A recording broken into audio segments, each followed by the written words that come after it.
Bonjour Laurence. Bonjour à tous. Comment ça va ?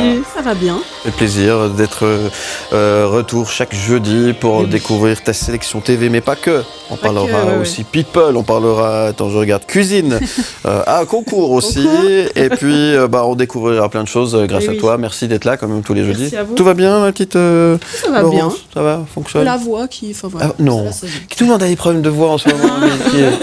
J'ai un pote qui travaille au CFF, il a dit on a des problèmes de voix aussi en ce moment. C'est pas, je déraille un peu, excusez-moi. Tout ça pour trouver une transition, mais j'ai pas trouvé, pour parler de Novemar également ce matin. Et pour ce faire, nous accueillons Gaëlle Kovaliv. Bonjour. Bonjour. Merci d'être avec nous. C'est un plaisir. On va parler du festival Bénéfil. Après une année de pause, le festival lausannois Bénéfil fait son grand retour avec une nouvelle équipe composée de Léonore Porcher et de Gaëlle Kovaliv, qui est avec nous donc ce matin, qui va répondre à toutes nos questions. J'espère. Le festival s'est métamorphosé et s'est installé dans le quartier de la Gare, adoptant une ambiance post-industrielle. Pénélope Bagieux, l'auteure française pétillante, est l'invitée d'honneur de cette édition. Et puis la nouvelle version du festival, elle est plus longue, elle se déroule au printemps, elle se situe plus au sud de Lausanne et il y a pas mal de changements justement pour ce retour et on va en parler ce matin donc avec Gaëlle Kovaliv, co-directrice de cet événement. J'ai pas dit de bêtises. Non, mais en fait, je me demande pourquoi je suis là, c'est parfait. Mais non, parce qu'il va falloir nous parler de ce qu'on va pouvoir retrouver du coup, c'est promis. À cet événement. Pénélope Bagieux, invitée d'honneur cette année. Oui, on est extrêmement fiers. C'est la toute première grande rétrospective qui est consacrée à l'entier de son travail, donc c'est génial que ce soit à Lausanne. Voilà, et grand changement, on l'a dit, il y a eu pas mal effectivement déjà au niveau géographique, ça s'est déplacé vers la gare de Lausanne, dans ce quartier qui est incroyable. Oui, alors on ne s'attendait pas à avoir une si belle surprise, merci les CFF. Ouais. Ils nous permettent d'occuper la place de la gare puisque les travaux ont été repoussés. Je pense que personne n'ignore ça ici. Ouais. Et on a même pris une ampleur sur tout le quartier puisqu'on est depuis la Rasut jusqu'à Plateforme 10 et même la maison de quartier sous gare. Ouais. Donc on envahit vraiment la gare de Lausanne. Ouais. Et finalement, ça va bien avec ce que vous faites, avec le décor que vous proposez. Mais en fait, c'est génial. On est vraiment contente parce qu'on a un mélange entre la côté friche urbaine des anciens quais de Tripostale du côté est de la place et puis tout le côté muséal, institutionnalisé à Plateforme 10. Donc on a vraiment un mélange des genres qui correspond très très bien à la bande dessinée d'aujourd'hui, qui est à l'image de notre festival, en pleine éclosion et extrêmement diverse. Ouais. Et le fait d'avoir changé de saison, le 9e mars, ça va mieux au printemps qu'en automne? Alors on verra, on n'a pas encore fini notre édition, mais a priori, pour les classes, c'est beaucoup mieux. En tout cas, on avait une vraie volonté de faire plus de médiation à destination du jeune public. Ouais. Et pour les classes, c'est beaucoup mieux d'avoir quelque chose à la fin de l'année plutôt qu'en septembre. Pour les profs, de devoir commencer leur année scolaire par un festival, c'était toujours un petit peu compliqué. Ouais. Et puis, on mise pas mal sur le beau temps. Donc, pitié que les seins de glace ne tombent pas sur le dernier week-end. Oui, alors ça, on ne peut pas vous le garantir, on demandera à Jade tout à l'heure. Très bien. La BD, ça a toujours la cote aujourd'hui ? Ou plus que jamais ? Plus que jamais. Ah. Si le secteur du livre se porte bien en France, c'est en principale partie grâce à la bande dessinée, qui est un des secteurs les plus dynamiques de l'édition.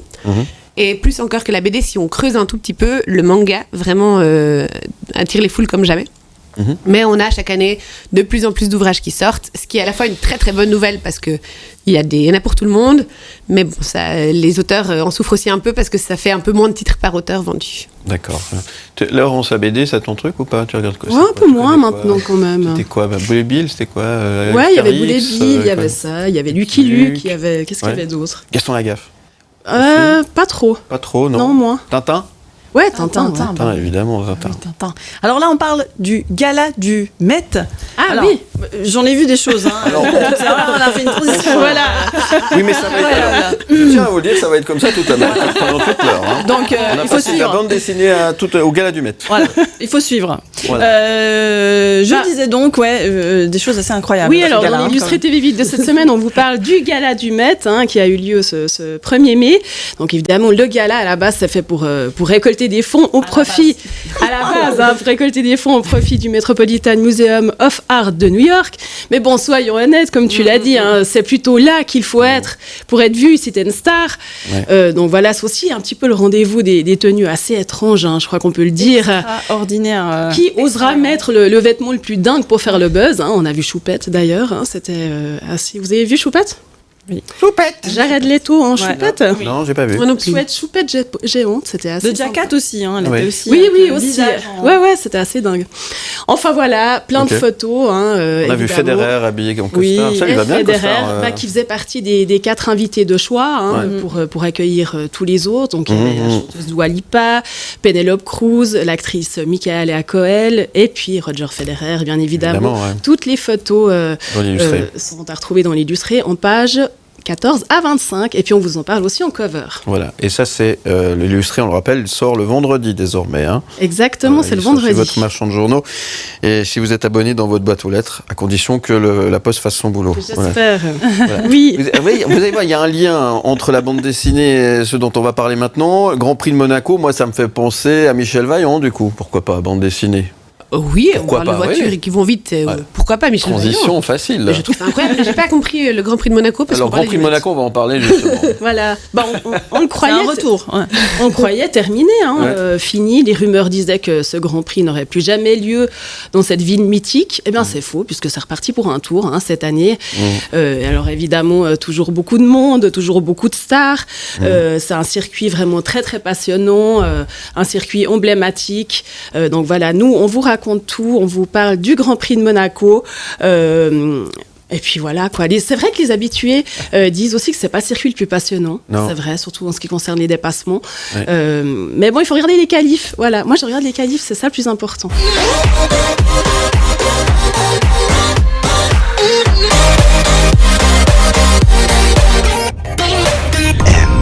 La sélection TV de Laurence Gautreau. Laurence Gautreau avec nous chaque jeudi matin avec le magazine illustré TV8. On parle également du festival BDfil qui se déroule en ce moment du côté de Lausanne. On en parle avec Gaëlle Kovaliv qui est avec nous, co-directrice de l'événement. Merci d'être là ce matin. On parle également de... Oui, de Manuela Mori. On avait reçu le président il y a quelques semaines C'est juste. de la race d'errance. Voilà. Et puis là, Manuela, qu'est-ce qu'elle fait? Eh bien, on vous Oh la parle vache. d'elle. Ah bah oui, on vous parle d'elle cette semaine, on vous parle de Manuela Mori qui présente, comme à son habitude, le célèbre combat des reines, le combat des vaches d'airain, je crois qu'on dit d'airain. Donc voilà, un événement vraiment très apprécié, toujours beaucoup de monde, les gens adorent ça. Donc voilà, évidemment, on vous dit tout, enfin plutôt Manuela Mori vous dit tout dans ce numéro, en page 38 à 41. Mais vous savez, on rigole avec ça, mais c'est un événement qui est suivi dans le monde Oui, entier. oui, oui. Il y a des télévisions du Énormément de Japon qui succès. viennent filmer Oui. cet événement. C'est un truc, vraiment un vrai phénomène, quoi. Je dis ça, je dis rien. Mais c'est vrai. Juste pour vous dire. T'as raison. On parle d'une recette maintenant. Bah oui, on vous propose une recette de butter chicken. Alors, je ne sais pas si vous connaissez. Oui. Moi, j'en ai déjà fait. Je trouve ça Non. très, très bon. Donc, c'est du poulet hyper tendre qui est mariné dans du yogourt, des épices, du gingembre. C'est d'ailleurs ça qui rend le poulet très, très tendre et très, très juteux. Ensuite, on ajoute des tomates, du garam masala. Normal, c'est un plat indien en même temps. Donc, voilà, allez-y, lancez-vous. C'est très simple à réaliser. Vous allez épater tout le monde avec cette recette à découvrir en page 65. Et c'est à découvrir en page 65, effectivement, du magazine illustré TV8 qui sort demain. La gastronomie et la bande dessinée, ça fait bon ménage ou pas? Très très très bon ménage. Mais qu'est-ce qui ne fait pas bon ménage avec la bande dessinée? Oui, ça c'est vrai, c'est une bonne réponse. Est-ce qu'il y a des BD sur la gastronomie? Est-ce que ça existe? Plein, et d'ailleurs ça tombe très bien parce que je peux faire un peu de pub. Le vendredi 12, on a un duel graphique sur la cuisine et la bande dessinée. Ok. Deux spécialistes, un auteur et une autrice qui ont parlé de cuisine dans pas mal d'albums de leur œuvre, qui s'affrontent sur ce thème à BDfil.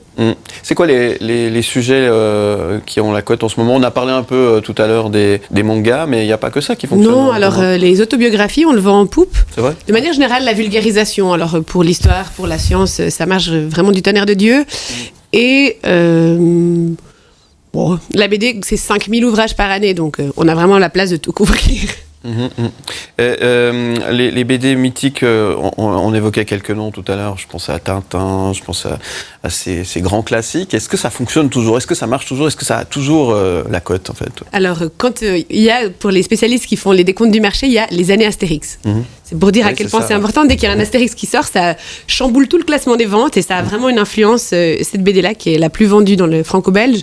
Mais toutes ont toujours un succès, pas possible. Quand un Blake et Mortimer ressort, des tuniques bleues, enfin, c'est... Ouais. les gens continuent d'aimer ces séries, d'y être attachés. On a d'ailleurs une expo sur les tuniques bleues qui fête, je crois qu'elles ont plus de 70 albums à leur actif. Wow. C'est incroyable la vivacité de ces séries. Ouais.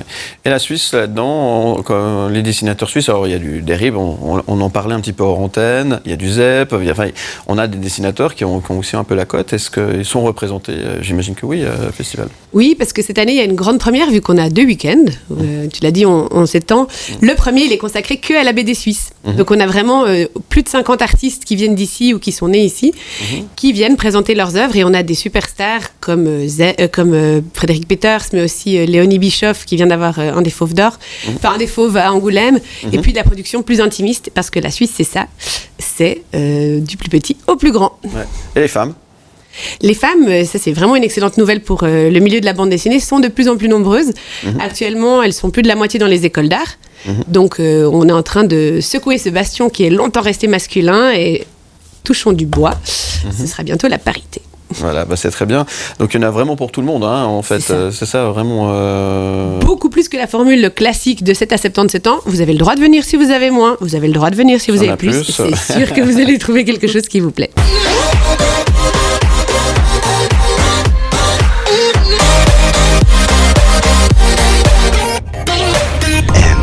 La sélection TV de Laurence Gautreau.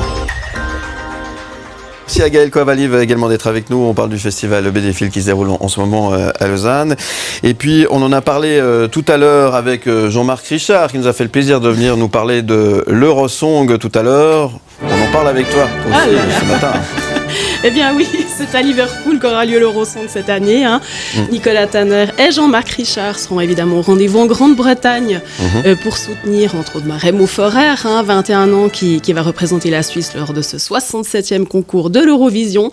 Évidemment, on lui souhaite bonne chance. On sera tout cœur avec lui durant ce concours, dont la seconde demi-finale sera diffusée le jeudi 11 mai à 21h sur RTS2 et la finale le samedi 13 mai à 21h sur RTS1. Ouais, on lui souhaite bonne chance effectivement dans cette aventure. Il y a Format aussi qui sera avec Jean-Marc, il nous l'a dit tout à l'heure.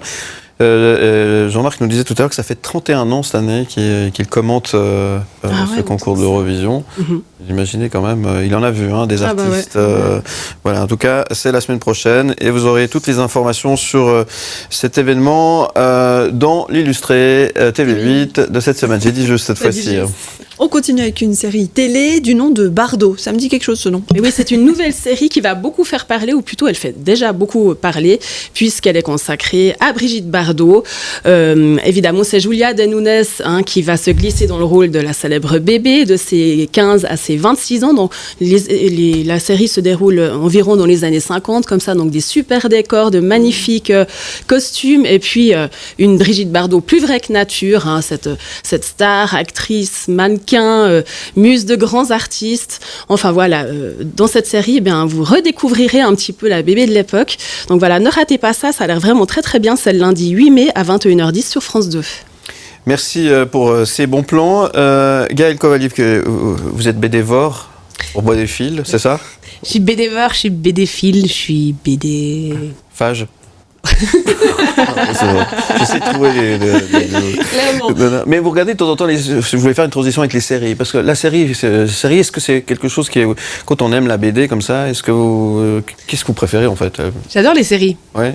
J'aime beaucoup la série Andorre. Enfin, j'aime bien les séries un peu de science-fiction et les séries qui sont amusantes. Par exemple, Brooklyn Nine-Nine. J'ai découvert la dernière saison récemment et j'ai trouvé qu'elle était géniale. Ok. Et puis au niveau BD, c'est quoi la BD que vous avez lue dernièrement?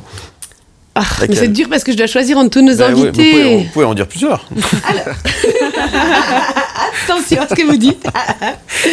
Non, évidemment, puisqu'on l'a choisi pour être notre toute première invitée d'honneur pour le renouveau de notre festival, c'est qu'on l'aime du fond de notre cœur et jusqu'à l'infini. Je recommande de se jeter sur l'œuvre de Pénélope Bagieux parce que tout est bien. Ouais. Elle a adapté Sacrée sorcière de Roald Dahl et elle en a fait vraiment une œuvre incroyable. Sa dernière œuvre, Les Strates, elle nous fait plonger dans sa vie avec plein de mini-histoires qui racontent qui est l'artiste et la femme qu'elle est devenue. Certaines m'ont ému aux larmes, certaines m'ont fait rigoler comme une baleine. Donc vraiment, je conseille. Et puis évidemment, on ne peut pas parler de Pénélope sans parler du triomphe des culottés. Son diptyque sur 30 portraits de femmes qui n'ont fait que ce qu'elles voulaient et qui ont été vendus à 900 000 exemplaires. Dans le milieu de la BD, vous vous rendez pas compte, mais c'est un chiffre incroyable. Bien sûr, c'est énorme. On rappelle que Pénélope Bagieux, c'est l'invité d'honneur C'est ça. cette année et que vous avez l'occasion de pouvoir apprécier ses œuvres durant BDphil cette année. BDphil.ch pour avoir toutes les infos. Oui, et puis Pénélope sera là du 13 au 14 mai, si jamais. Important effectivement de le rappeler. Est-ce qu'il y a une nouvelle vague de la bande dessinée ?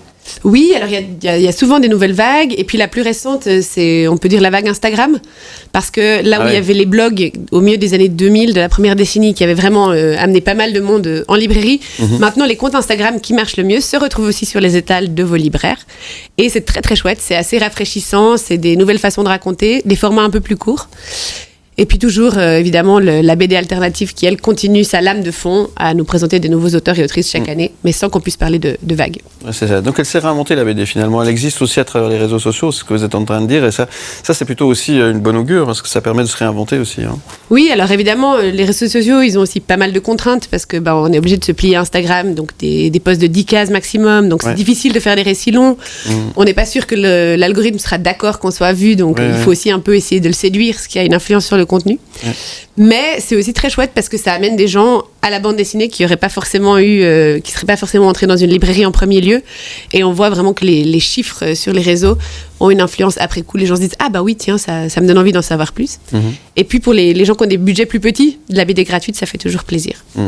Vous parlez des réseaux sociaux, est-ce que dans l'éducation en Suisse, la BD a sa place quand même dans la scolarité ?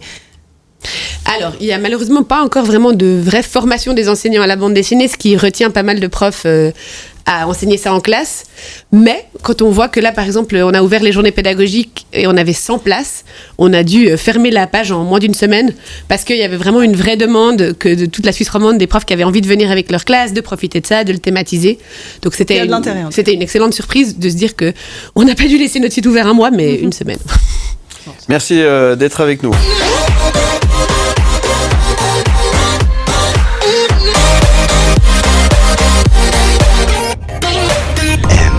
La sélection TV de Laurence Gautreau. TV, bah oui. Bien sûr.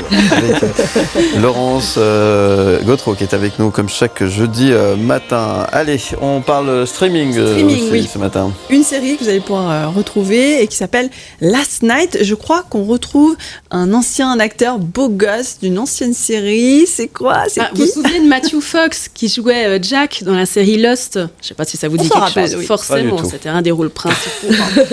Oui, je suis sûre que tu t'en souviens. Bon, c'est vrai qu'il s'était fait plutôt rare dans les écrans, sur les écrans depuis un petit moment. Ouais. Mais là, il revient dans cette nouvelle série à voir sur Amazon Prime Video, dans laquelle il incarne un père de famille complètement désemparé, qui se retrouve sur une planète où le pétrole n'existe plus. Voilà, c'est un thriller effrayant, apocalyptique, bien stressant, un petit peu écolo aussi. Enfin voilà, à part ça, vous retrouverez aussi un personnage bien connu de la série Downton Abbey. Et si vous voulez savoir de qui je parle, eh bien la réponse est à lire en page 69. Oh là là, c'est trop dur de ouf. C'est dur. Là, j'ai envie d'aller à la page 69. C'est quoi ? Non, il faudra attendre demain parce que le magazine sort le vendredi de journée. Le teasing, j'adore. Non. On va l'attacher après et on lui fera dire tout. Elle est trop forte. Bon, il y a aussi un concours cette semaine. Oui, on vous fait gagner un concours d'une valeur de 2000 francs cette semaine. Un séjour de 2 nuits à Zurich. Dans une suite familiale pour 2 adultes, 2 enfants, dans le très joli boutique hôtel 4 étoiles qui s'appelle le Sorel Hotel Seefeld. Donc voilà aussi le petit déjeuner sous forme de buffet. Donc voilà un très très joli cadeau. Alors allez-y, participez et puis gagnez. Sympa, donc courez chez votre marchand de journaux demain matin pour vous procurer ce magazine illustré TV8, magazine hebdomadaire qui sort tous les vendredis, vous l'avez compris. Merci Laurence. On va parler de la couverture dans un instant avec toi, bien entendu. On continue de parler aussi de BDphil avec Gaël Kovaliev qui était avec nous. Merci d'être là. On rappelle que le festival se déroule en ce moment, qu'il est ouvert à tout le monde, de 7 à 77 ans, même avant, même après. C'est ça. C'est ça. Oui, on a vraiment fait attention à s'adresser s'adresser aussi au jeune public. Alors, pas seulement les classes dont je parlais avant, mais on a des lectures à voix haute pour les enfants dès 3 ans et même avant s'ils ont envie. Et surtout, toutes nos expositions, tous les panneaux, on a fait exprès d'avoir du texte juste pour les enfants, en plus du texte pour les adultes.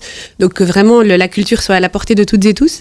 Et aussi, on a mis des textes en falque, en facile à lire et à comprendre, pour les personnes qui ont des difficultés de lecture et des difficultés cognitives. Voilà, donc voilà. Et pas mal, on le disait en début d'émission, pas mal de changements, de nouveautés pour ce festival de BDPhil qui renaît en quelque sorte et qui a déménagé, on le rappelle. Oui, on a déménagé tout autour de la gare, donc sur les anciens quais de Tripestal, on va jusqu'à plateforme 10, on s'arrête par la place de la gare et on va même à la maison de quartier sous gare pendant le week-end du 13 au 14. Voilà, et c'est un bon plan par exemple pour ce week-end. C'est un super plan ce week-end. Vous avez un chat dans la gorge. C'est ça. Ce week-end, mais en fait, donc dès maintenant, parce que le mercredi et le jeudi, c'est gratuit et il n'y a que les expositions. Par contre, si vous venez le week-end, il y a en plus des artistes, des rencontres, du dessin live, des projections, des soirées, tout ce qu'il faut pour apprécier la BD sous toutes ses formes, aussi des grandes librairies et des éditeurs à rencontrer en direct.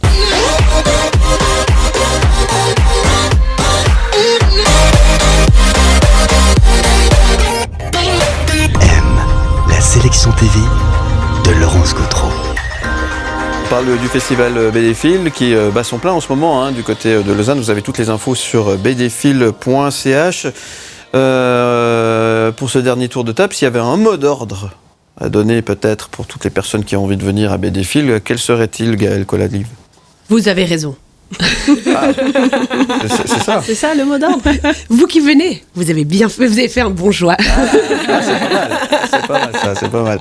Non, mais et c'est ouvert à tout le monde, rappelez effectivement. Oui, Peut-être donc, parler des horaires. Oui, alors, donc on accueille les classes du lundi au mercredi midi, mais du mercredi midi au jeudi à 18h, c'est gratuit, puisqu'il y a toutes les expositions à venir découvrir en long, en large et avec tout le temps qu'il faut. Ouais. Et puis, du vendredi à 10h au dimanche à 18h, c'est les week-ends, la fête. Le premier, c'est la fête des Suisses et le deuxième, c'est le week-end final.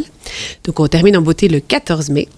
Et il y a des tonnes de rencontres. Je crois qu'on a plus de 70 animations, rencontres, performances, dessins live. Il y a 8 expositions, une grande librairie, plein d'auteurs et d'autrices à rencontrer, une buvette hyper bien située sur la place de la gare avec les bières les moins chères de Lausanne. Voilà. Si ça ne vous convainc pas, je ne sais plus ce que je peux faire.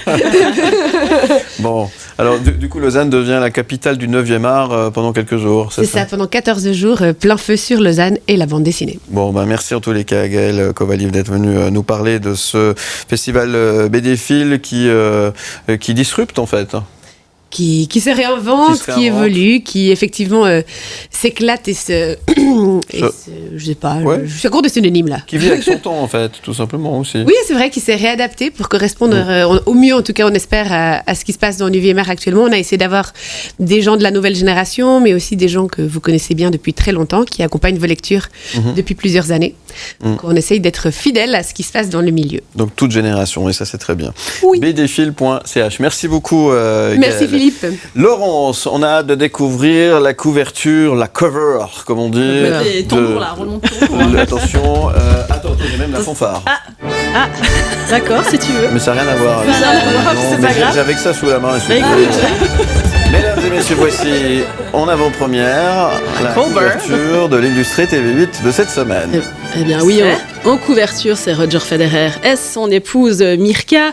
Le couple était vraiment très très radieux au Gala du Met cette année. Wow. Et puis lui, il a quand même co-présenté la cérémonie aux côtés d'Anna Wintour, la papesse de la mode. Ils sont beaux. C'est vrai qu'elle aime pas grand monde, mais lui, elle l'aime bien en tout cas.